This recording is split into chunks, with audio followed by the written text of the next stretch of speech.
ઓછી હોય તો પણ નો પીવાય. એટલે આ પાણીની પીએચ કેટલી છે નું આખું નામ છે પોટેન્શિયલ ઓફ હાઇડ્રોજન. એટલે કે આ જે બધા પત્રો હરખાત છે આને પાણીમાં ડુબાડવાનો આપણે. પછી થોડી વાર પછી એનો રંગ જોવાનો અને આની હારે મેચ કરવાનો કે એનો રંગ આની હારે મેચ થતા કેવો રંગ આવે એટલી એની પીએચ હોય. આ પીએચ પેપર કહેવાય. પછી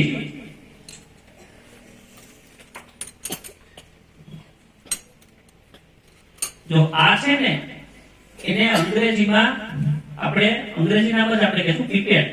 એને પીપેટ કહેવાય.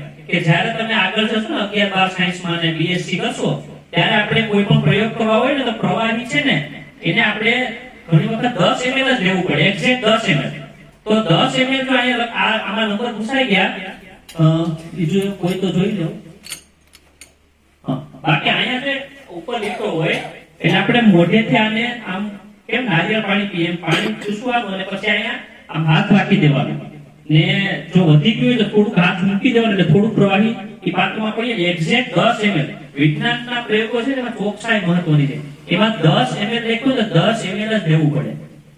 વધારે જો તમે લો તો એ પ્રયોગની નિપજ પ્રોડક્ટ આપણે મળે નહીં. પછી